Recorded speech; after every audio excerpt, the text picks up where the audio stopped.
vídeo de hoje a gente dá continuidade à aula de termodinâmica. Vamos falar aqui sobre transformações cíclicas, vamos falar sobre máquinas térmicas, ciclo de Carnot. Eu sou João Gabriel e você está no canal do JG. Roda a vinheta.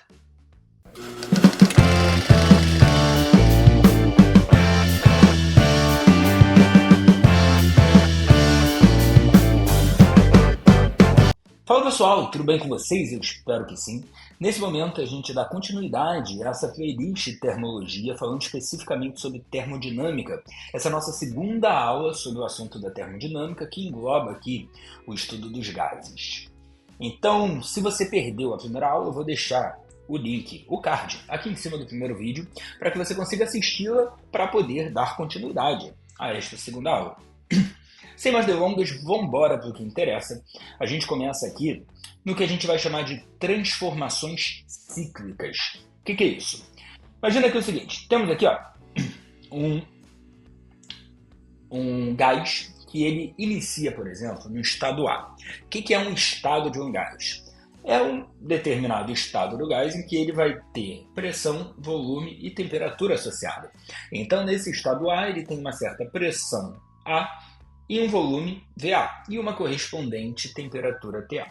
Vamos supor que ele saia daqui, desse estado A, e ele vá para o estado B. E ele vai para o estado B diante dessa transformação. A título de curiosidade, que transformação é essa? Repara que é uma transformação em que a pressão permanece constante. Por isso que a pressão do B é igual à pressão do A. Então é uma transformação isobárica. Mas ser isobárica, ela não me diz completamente que transformação é essa, porque se eu vou do A para o B ou do B para o A, é uma transformação isobárica. A diferença é que do A para o B, o volume aumenta, do B para o A, o volume diminui. Então, do A para o B, uma vez que o volume aumenta, a gente tem aqui uma expansão isobárica. Fechado? Depois, vamos supor que esse gás ele saia do estado B e ele chegue a um estado C, por essa transformação em que o volume permanece constante. Uma transformação em que o volume permanece constante, o que é isso? Isso daqui é uma transformação isovolumétrica. E eu quero que você perceba que, nesse caso, a pressão reduz. Se a pressão reduz, a temperatura também reduz. A gente pode chamar isso daqui de um resfriamento isovolumétrico. Tá. Saia do estado C e chegue até o estado D, de modo que a pressão permanece constante. A pressão permanecendo constante, a gente vai ter aqui uma transformação isobárica. Só que agora com o volume reduzindo. Quando o volume reduz, a gente vai chamar isso de uma contração. Nesse caso, uma contração isobárica. E por fim, vai do estado D até o estado A, retornando ao estado original. Isso é uma transformação cíclica. Quando você tem um estado, o gás em um determinado estado, ele passa por sucessivas transformações e retorna ao estado inicial. De modo que, de D para A, manteve-se o volume constante, tendo aqui uma transformação isovolumétrica, porém com aumento de pressão. Aumento de pressão leva a um aumento na temperatura, a gente tem então um aquecimento isovolumétrico. Então, toda a transformação vai ter nome e sobrenome. Beleza. Dito isso, eu quero que você perceba o seguinte. Uma vez que o gás ele sai de um estado A e ele retorna a esse estado A, acho que você vai concordar comigo que a temperatura inicial e a temperatura final do ciclo é igual. O que significa que a variação de temperatura para o ciclo é igual a zero. E a variação de temperatura do ciclo ser igual a zero, isso daqui leva a gente à ideia de que o ΔU do ciclo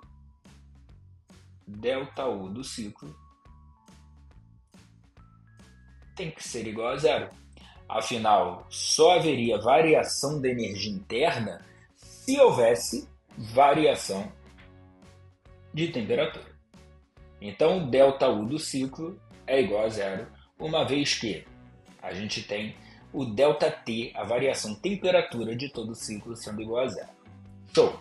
Com isso, queria que a gente lembrasse, da aula passada em que a gente falou da primeira lei da termodinâmica. A primeira lei da termodinâmica fala para a gente que ΔU pode ser calculado como sendo o calor trocado menos o trabalho. Uma vez que no ciclo o ΔU é igual a zero, significa então que o calor menos trabalho vai ser zero. E qual é a condição para que ao subtrair duas coisas isso dê zero? A condição é que elas sejam iguais. Ou seja, o calor trocado no ciclo ele tem que ser igual ao trabalho realizado no ciclo. Então, o calor trocado no ciclo ele vai ser igual ao trabalho realizado neste mesmo ciclo. Ok, entendemos isso. E como que eu calculo esse trabalho? Aí a gente tem que pensar o seguinte, ó. Uma vez que o trabalho do ciclo e o ciclo ele é feito por diversas transformações, a gente pode dizer então que o trabalho do ciclo ele vai ter que ser a soma individual dos trabalhos de cada transformação, ou seja, é o trabalho de A para B mais o trabalho de B para C mais o trabalho de C para D, mais o trabalho, por fim, de D para A. E aí a gente tem que lembrar o que a gente viu na aula passada. Na aula passada a gente viu que o trabalho, para que um gás ele realize ou sofra trabalho, é necessário que haja uma variação do volume. O que significa que nas transformações de B para C e D para A, uma vez que não há variação do volume, então não tem realização de trabalho. Ou seja, o trabalho de B para C ele vai ser zero, assim como o trabalho de D para A também será zero. E, dependendo se o gás aumenta seu volume ou reduz seu volume, a gente vai ter aqui trabalho podendo ser positivo ou negativo. Então, no caso de A para B, que é uma expansão, esse trabalho é positivo. No caso de C para D, que é uma contração, esse trabalho é negativo. E como é que a gente calculava o trabalho? Podia ser calculado como sendo P vezes ΔV, caso a pressão fosse constante, mas sempre você pode calcular como sendo a área abaixo da curva que você está calculando. Então percebe aqui, ó, de A para B, qual que vai ser a curva abaixo disso? Vou até fazer com outra cor aqui, ó. De A para B, a curva abaixo de A para B, ó, é toda esta curva, toda, até o eixo da abscissa, ou seja, está lá abaixo mesmo.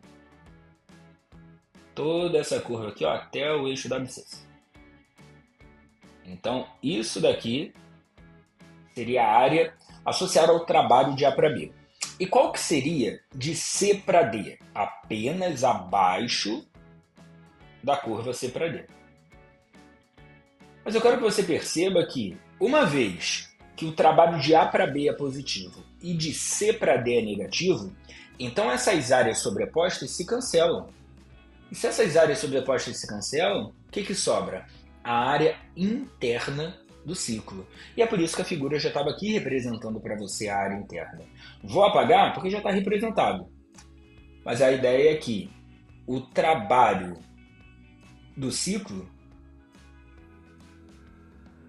ele pode ser calculado, ele vai ser numericamente igual à área interna do gráfico PV. Então, o trabalho do ciclo ele pode ser calculado como sendo a área interna do gráfico PV. Mas, João, qual é a área? Vai ser sempre um retângulo? Não necessariamente, né? Pode ser qualquer figura geométrica aqui que você saiba calcular. Uma observação importante é, você percebeu que de A para B, que é um trabalho positivo, tinha maior área do que de C para D? E aí, com isso, neste caso específico, a gente tinha um trabalho positivo. Mas isso é uma regra? Sempre o trabalho vai ser positivo? Não. Porque se eu tiver uma transformação em que eu tenho um trabalho negativo, outro um trabalho positivo, mas o negativo é maior que o positivo, no final eu vou ter um trabalho negativo. Basta que a gente tivesse aqui uma transformação não de A para B, mas de B para A e depois de D para C, o que significa que se o ciclo girasse no sentido oposto, a gente teria um trabalho sendo negativo.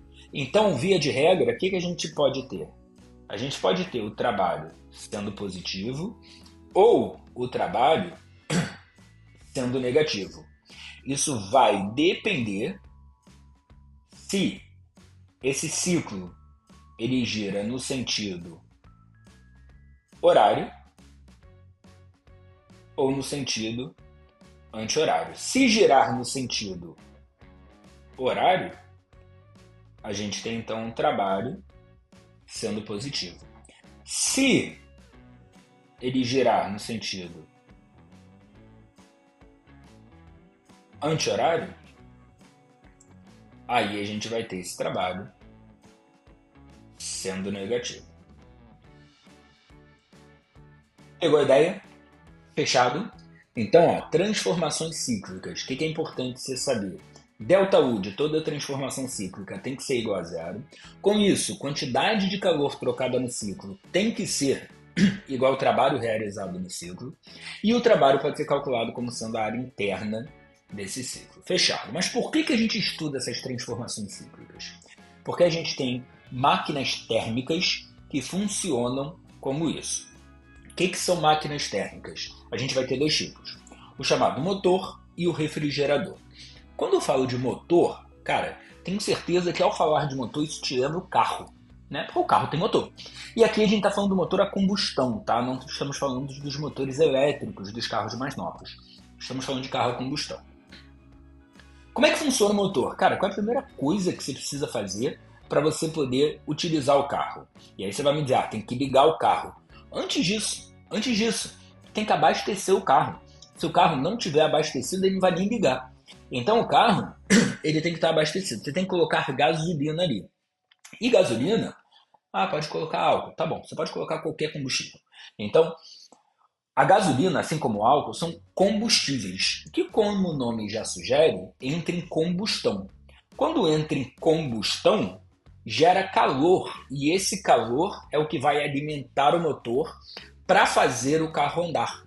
Então eu quero que você perceba o seguinte, o calor da combustão alimenta o motor. Então o motor recebe esse calor. Qual é a função do motor? É fazer o carro andar. Então ele vai deslocar o carro, vai promover um deslocamento. Então a gente pode dizer que ele está realizando trabalho mecânico. Então esse calor está se transformando em trabalho mecânico. Mas agora, se você botar a mão em cima do capô, tu vai sentir que está quente. E se está quente, o que a gente vai ter? A gente vai ter então liberação de calor para o ambiente, porque ele está jogando calor para fora. Beleza? Então, a ideia é essa. O motor recebe calor, desse calor que vem da combustão, parte é utilizado para fazer o carro se movimentar, realizando trabalho. Mas parte é jogado para o ambiente em forma de calor mesmo. Então, uma vez que a gente pensa na combustão da gasolina e a gente pensa no ambiente, qual que deve estar a maior temperatura? Naturalmente, onde está acontecendo a combustão. Então a gente vai ter aqui duas fontes que a gente vai chamar de fonte quente e fonte fria. A fonte quente, a gente vai ter uma temperatura maior, que eu vou chamar aqui de temperatura T1. Então a gente vai ter a fonte quente, é uma temperatura T1, e a fonte fria é uma temperatura T2. E a gente já sabe que naturalmente o corpo mais quente ele dá calor para o mais frio. Existe esse fluxo de energia provocado por essa diferença de temperatura. Esse fluxo de energia é o que a gente chama de calor. Então calor é energia térmica em trânsito provocada por uma diferença de temperatura. Sabemos disso. Repara que, utilizando já esse fluxo de energia natural, o ser humano resolve construir uma máquina que vai se aproveitar dessa energia para poder realizar trabalho, para poder deslocar alguma coisa, como por exemplo o carro. Então o calor ele flui espontaneamente da fonte quente para a fria. Colocamos o motor aqui de modo que esse motor recebe esse calor e transforma parte dele em trabalho. A outra parte é jogada para a fonte fria, para o ambiente em forma de calor. Com isso, a gente pode dizer que essa energia que está entrando, que é o Q1, está sendo transformado em trabalho mais uma energia que está saindo, Q2. Repara que eu mantenho a notação de 1 e 2 para a fonte quente e fria, respectivamente. Então, T1, temperatura da fonte quente. Q1, a quantidade de calor que associada à fonte quente. T2 é a temperatura da fonte fria, enquanto Q2 é a quantidade de calor associada à fonte fria. E aí, só reorganizando os termos, a gente fica então com esse trabalho sendo a diferença entre Q1 e Q2. Uma observação. Na última aula a gente viu que trabalho e calor poderia ser positivo e negativo, dependendo se, no caso do trabalho, o gás se expande ou o gás contrai. No caso do calor, se o gás recebe ou se o gás cede calor. Aqui você não precisa se preocupar com isso. Aqui a gente vai utilizar o tempo todo em módulo. Ótimo, menos uma preocupação então para a gente. Então a gente tem trabalho sendo calculado como sendo aí a diferença entre Q1 e Q2. Ok, entendemos isso. Repara que então o motor está pegando parte desse calor e transformando em trabalho. Mas ele não consegue aproveitar 100% disso. Ele consegue aproveitar parte. E com isso a gente vai dizer que ele tem um rendimento. Só lembrando que rendimento a gente utiliza aquela letra grega chamada de eta. Tá? E como é que a gente aprendeu a calcular o rendimento?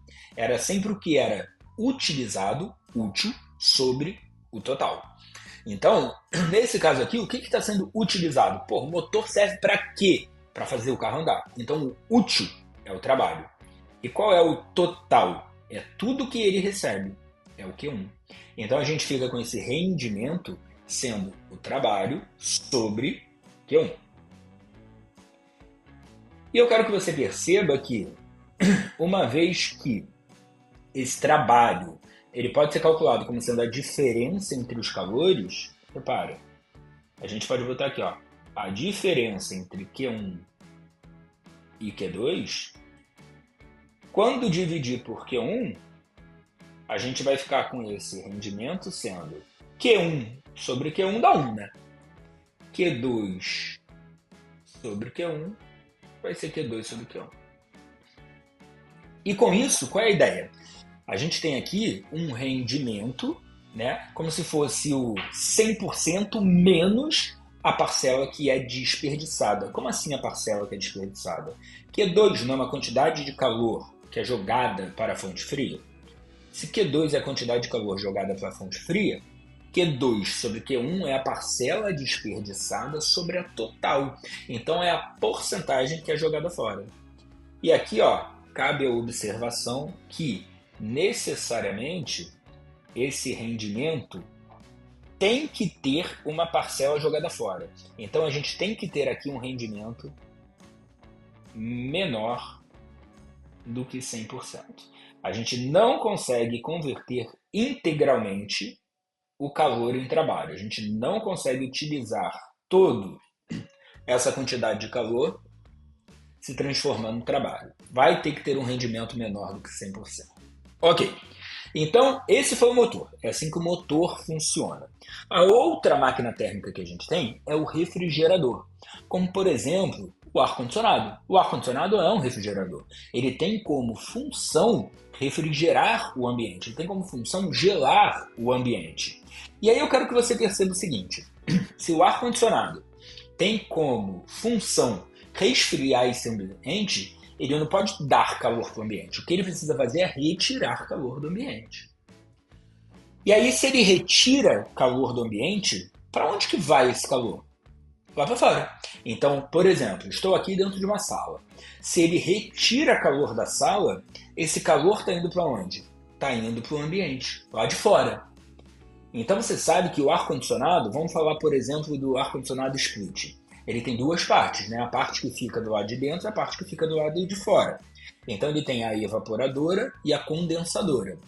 Então ele retira calor daqui de dentro e joga lá para fora. A parte da condensadora que fica lá fora, se você passar perto, você sente que está muito quente, porque está jogando calor lá para fora. E aí eu te pergunto, quem aqui vai ser a fonte fria E quem que vai ser a fonte quente? Pensa comigo.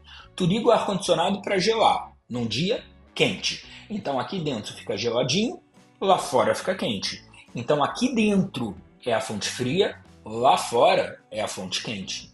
Então ele retira calor da fonte fria e joga para a fonte quente. Calor sair da fonte fria e ir para quente, do frio para o quente. Isso não acontece de forma espontânea. O espontâneo é o contrário. Então é necessário que esse refrigerador ele esteja gastando alguma energia para isso. E de fato, né? No final do mês, a conta vem. Então é necessário que ele esteja ligado na tomada gastando uma energia elétrica. Então a gente coloca energia nele para que ele retire calor daqui e jogue lá para fora.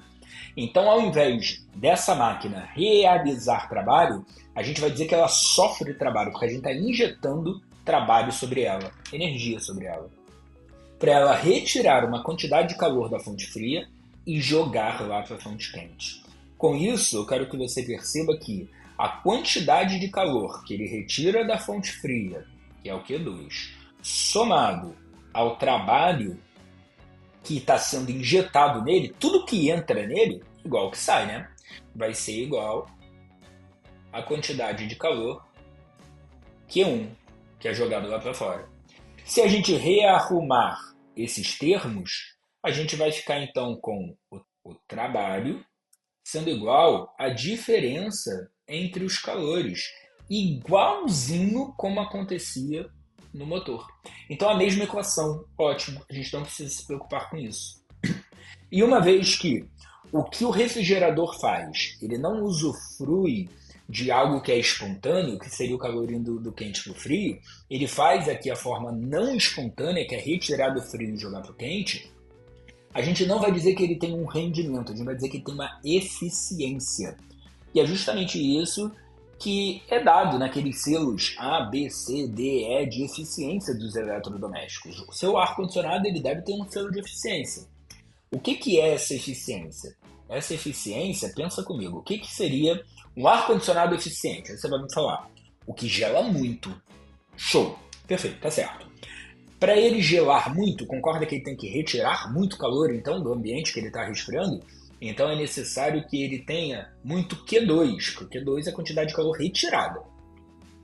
Mas acho que você vai concordar comigo que não adianta nada eu ter um ar-condicionado que vai gelar muito e no final do mês vai me cobrar uma conta de luz absurda. Então é necessário que ele gele muito e ao mesmo tempo gaste pouco. E quando a gente fala da parte de energia elétrica que ele gasta, a gente está falando do trabalho, né? Ou seja, para que a gente tenha um refrigerador com alta eficiência, ele tem que retirar muita quantidade de calor, gastando pouco trabalho, inversamente proporcional ao trabalho. E aí, de forma matemática, isso se traduz dizer que essa eficiência vai ser, então, o Q2 dividido pelo trabalho. De modo que, para que uma máquina seja de fato eficiente, aí essa eficiência ela precisa ser maior do que 1. Ok? Então, fica aqui como observação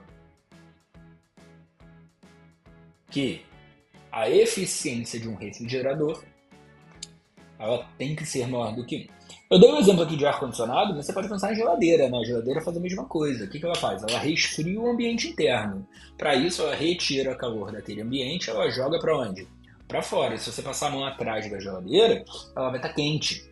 E o ambiente interno vai estar frio. Beleza.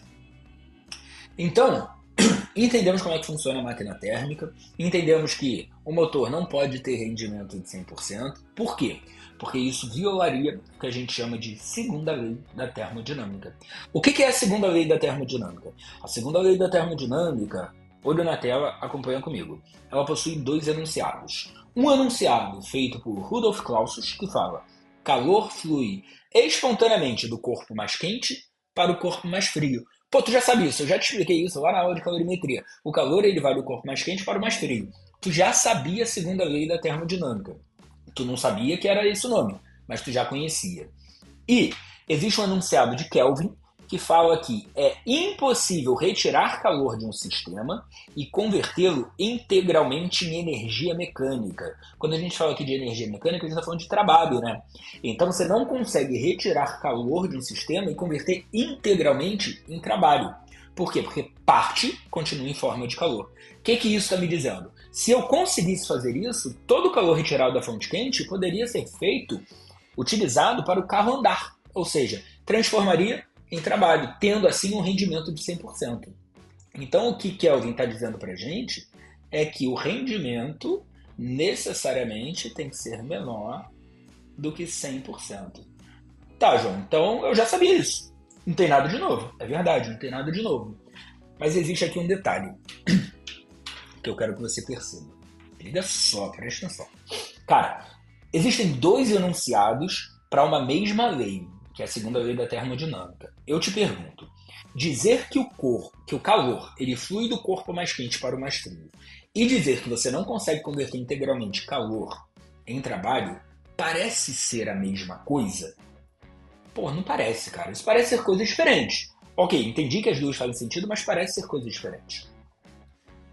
Mas você concorda comigo que não faria sentido a gente ter dois enunciados diferentes e chamar isso da mesma coisa, de segunda lei da termodinâmica? Se fossem coisas diferentes, a gente chamaria de segunda e terceira lei da termodinâmica. Mas não. Ambos são segunda lei da termodinâmica. O que significa que ambos enunciados, de alguma forma, eles têm que falar a mesma coisa. E isso não é nítido.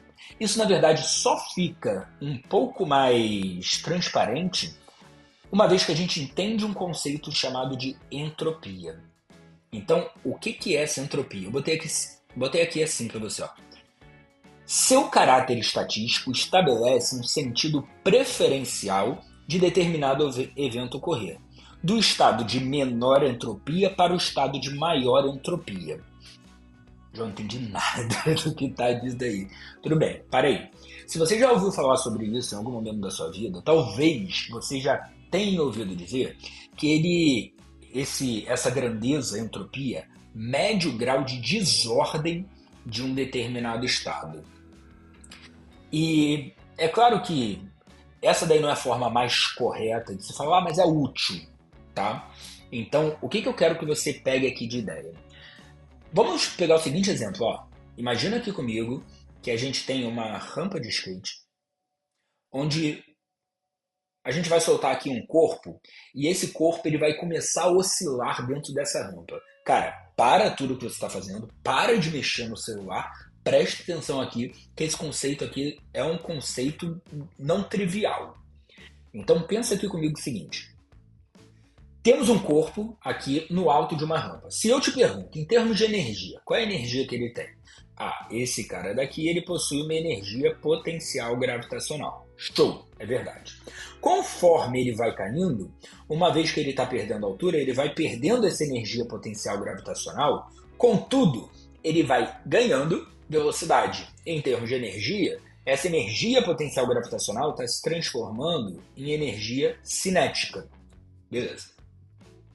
E depois que ele passa pelo ponto mais baixo, ele começa a subir, perdendo velocidade, ganhando novamente altura, em outras palavras, ganhando energia potencial gravitacional. E isso daqui é um sistema que vai ficar oscilando eternamente. Isso significa que energia potencial gravitacional está se transformando em energia cinética e energia cinética está se transformando em energia potencial gravitacional. Então uma pode se transformar na outra. Agora, isso daqui só é válido se a gente está fazendo uma consideração, considerando que isso daqui seja um sistema conservativo.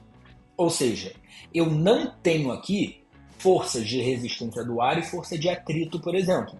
Porque se eu tivesse força de atrito, o que iria acontecer? Esse cara iria perdendo energia, e uma hora ele pararia lá embaixo. Ou seja, se houvesse aqui a força de atrito, eu te pergunto, a força de atrito iria retirar energia do sistema. Em forma de quê? Pô, esfrega a tua mão. Se esfrega a tua mão, tem atrito. Então esse atrito está transformando essa energia cinética em quê? Em calor. Então, energia mecânica está sendo transformado em calor. Se a gente considera aqui o atrito, a gente tem energia mecânica sendo transformada em calor. Até que esse corpo, ele para aqui embaixo. Pergunta: se eu tenho um corpo lá embaixo e eu dou calor para esse cara, tu acha que esse cara vai subir a rampa de novo só por eu ter dado calor para ele? Claro que não, claro que não. Ou seja, eu não consigo pegar calor e transformar todo esse calor em energia mecânica. Ah, João, mas parte dele vai se transformar? Vai, porque se tu dá calor, o que acontece? A temperatura dele aumenta. O que era a temperatura? Grau de agitação das moléculas. Então está sendo transformado em energia cinética de alguma forma. Mas não integralmente. Porque se fosse integralmente, você daria tanta velocidade para esse corpo, que ele subiria. O que significa que esse processo no sentido oposto, ele não vai ocorrer. Calor não se transforma integralmente em energia mecânica. Energia mecânica se transforma em calor. Então eu quero que você perceba aqui. Vamos juntar agora esses dois enunciados. Vê se você consegue visualizar isso comigo. Quando a gente diz que o calor flui espontaneamente do corpo mais quente para o corpo mais frio, é porque existe um sentido preferencial para que as coisas aconteçam. Tá? O calor não flui do mais frio para o mais quente de forma espontânea. Então, de forma espontânea, existe um sentido preferencial para alguma coisa acontecer. E Kelvin está dizendo para a gente que a gente não consegue transformar integralmente energia mecânica em calor. Ou seja, Desculpa, ao contrário, né? Não consegue transformar integralmente calor em energia mecânica. Mas energia mecânica em calor, sim. Ou seja, existe um sentido preferencial para alguma coisa acontecer. Agora a gente já começa a juntar esses dois enunciados. Por quê? Por conta desse conceito de entropia. Mas, João, ainda não entendi o que é essa entropia, cara. Agora acompanha comigo que tu vai entender. Seu caráter estatístico estabelece um sentido preferencial de determinado evento ocorrer, do estado de menor entropia para o estado de maior entropia. Então as coisas vão acontecer naturalmente, num sentido de menor entropia para maior entropia. Quando a gente diz que a entropia mede o grau de desordem, é porque então um estado de menor entropia é um estado de menor desordem. Um estado de maior entropia é um estado de maior desordem. E as coisas tendem a fazer esse sentido naturalmente. As coisas tendem a se desorganizar naturalmente. Então, de forma espontânea, as coisas tendem à desorganização. Quer ver? No momento que você começa seu estudo, como é que está a tua mesa? Teu caderno está aqui, estojo fechado, tudo dentro dele, tudo bonitinho organizado. Quando tu termina teu estudo, irmão, tua mesa tá um caos. É papel amassado para um lado, é pedaço de borracha aí espalhado, canetas em toda a mesa, no chão. Então tá tudo desorganizado. E isso aconteceu de forma natural. Você consegue organizar tudo de novo? Claro que consegue, mas você precisa gastar energia para isso. Essas coisas não vão se organizar espontaneamente. Quando sua mãe arruma suas coisas, isso não aconteceu de forma espontânea. Ela teve que gastar energia para isso. Se ligou? Outro exemplo, se eu pego um prato de vidro e eu solto, ele vai cair e ele vai quebrar. Existe a possibilidade desses caquinhos de vidro se juntarem, formar um prato e voltar para a minha mão? Claro que não. Então existe um sentido preferencial para a coisa acontecer. Do sentido a atingir a maior desordem. As coisas vão tender à desorganização. Percebeu? Então, se acontecer algo, que aumentou a entropia, ou seja, se a variação da entropia for maior do que zero, se aumentou a entropia, isso daí é o sentido preferencial. O oposto não vai acontecer, então a gente vai dizer que isso é um processo irreversível. Agora, se a gente tem o caso de um sistema conservativo em que a energia potencial gravitacional vai se transformando em cinética e vice-versa, isso significa que eu posso ir e voltar. Isso aqui vai ser um processo reversível. Se é um processo reversível, não existe um sentido preferencial. Ou seja, não existe um estado de menor ou maior entropia aqui. A entropia ela permaneceu a mesma, o que significa que não houve variação da entropia. Então a variação da entropia aqui é igual a zero. Pegou a ideia? Então é isso, tá? Então a entropia mede o grau de desordem de alguma coisa. Isso é útil a gente entender dessa forma, mas o que a gente tem que entender é que Em um processo irreversível, a entropia aumentou. A variação da entropia é maior do que zero, enquanto que no processo reversível, a variação da entropia é igual a zero. Não houve variação. Tá? E se a gente, então, não consegue ter um rendimento de 100%, qual vai ser o maior rendimento possível que a gente consegue obter? E aí não existe um valor. 99,99. Não existe. O maior rendimento possível de uma máquina térmica será aquele que for construído com base num ciclo termodinâmico específico, chamado de ciclo de Carnot. Então, Sadi Carnot criou para a gente um ciclo termodinâmico constituído de 4 etapas que eu botei aqui para você. Então, vamos supor que a gente tinha aqui um gás no estado A. E esse gás sai do estado A e chega aqui, por exemplo, até esse estado B, por uma expansão isotérmica. Calma aí. O que é uma transformação isotérmica? Aquela que mantém a temperatura constante. Então, a temperatura do A é igual à temperatura do B. E toda essa linha possui a mesma temperatura que eu estou chamando aqui de T1. Acompanha comigo. Beleza. De modo que uma expansão, houve um aumento do volume. De A para B, a gente consegue perceber que o volume aumentou. Agora, vai sair do estado B e chegar até esse estado C por uma expansão adiabática. João, que era uma transformação adiabática, aquela que não troca calor com o meio externo. Então aqui não tem troca de calor. Beleza. Uma expansão de novo que aumentou o volume. Agora, uma vez que a gente sai desse estado C e chega até o estado D, a gente fez o quê? Uma compressão isotérmica. Então, aumentou a pressão isotermicamente, com a mesma temperatura. Então, o ponto C, o estado C, tem a mesma temperatura do D, e todos esses pontos aqui têm a mesma temperatura que eu estou chamando aqui de T2. Ok. E por fim, a gente sai do estado D e chega no estado A por uma compressão adiabática, aumento de pressão sem trocar calor. Então, repara o seguinte: não houve troca de calor de B para C nem de D para A, o que significa que esse ciclo só está trocando calor de A para B e de C para D. Então vamos analisar essas transformações, tá? Transformação de A para B. Transformação de A para B é uma transformação isotérmica. Se é uma transformação isotérmica, não tem variação de temperatura. Então o ΔU, que pode ser calculado pela primeira lei da termodinâmica como sendo calor menos trabalho, isso aqui tem que ser igual a zero. E se isso é igual a zero, significa que a quantidade de calor tem que ser igual ao trabalho. Mas lembra comigo, trabalho pode ser positivo ou negativo dependendo se você tem uma expansão ou uma contração. Nesse caso, você tem uma expansão, o que significa que esse trabalho ele é positivo.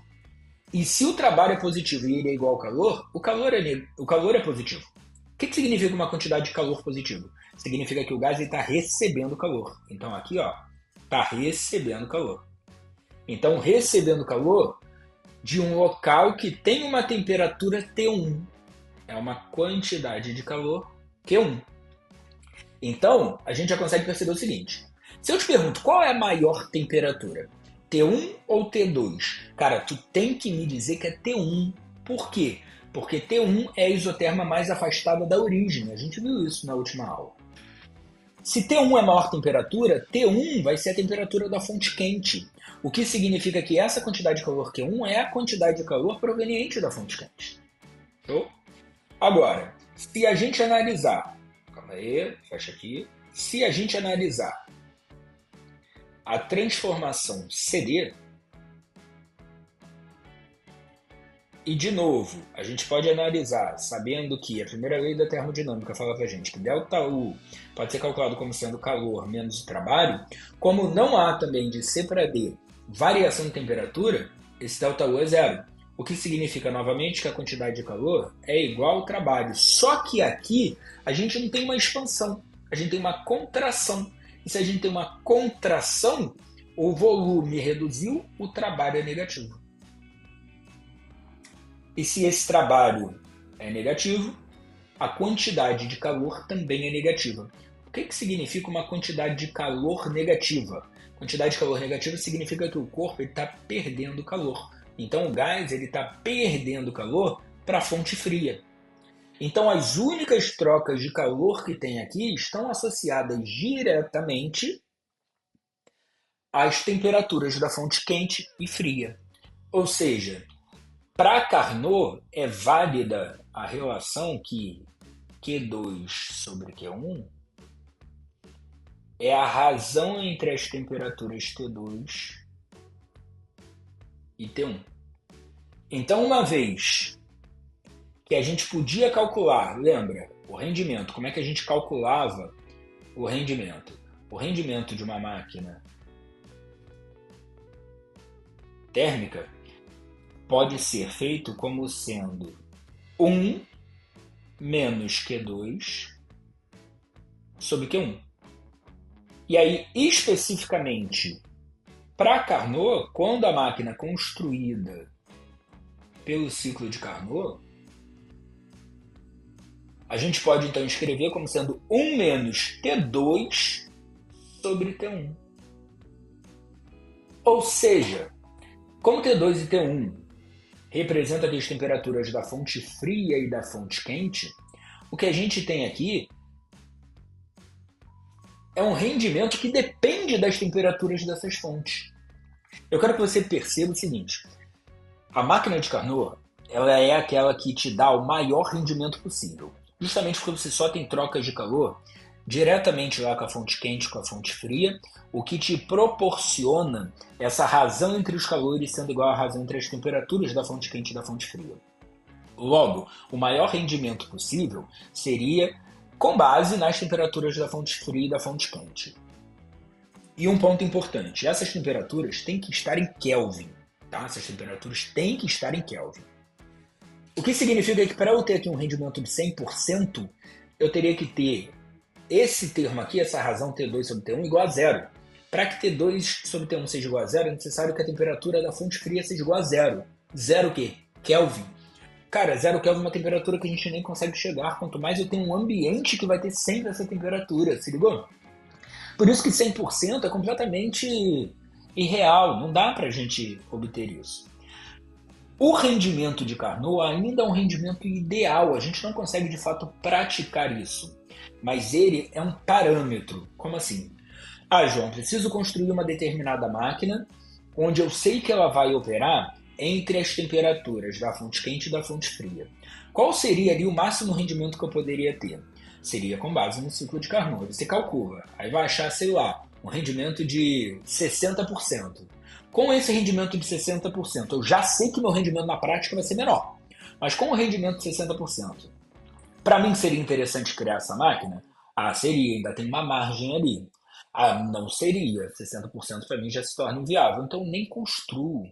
Então a ideia do rendimento de Carnot é justamente você ter um parâmetro para saber qual seria o maior rendimento possível para que você conseguisse obter daquele motor que você quer criar. E aí com isso você vê, vale a pena criar? Vale. Ou não vale, dependendo aí do rendimento que você for ter. Perfeito? Pessoal, muito obrigado por assistir até aqui. Nosso próximo vídeo vai ser sobre questões de termodinâmica. Já vou deixar essa lista aqui na descrição para você. Clica, já vai tentando fazer. E aí no nosso próximo vídeo você só corrige aquilo que você tiver dúvida.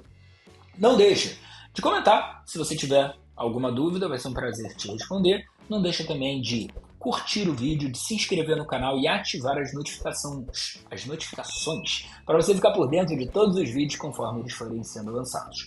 Compartilhe esse vídeo com quem você sabe que vai fazer vestibular ou com quem precisa daquele reforço em física. A gente se vê no próximo vídeo. Beijo, tchau, tchau.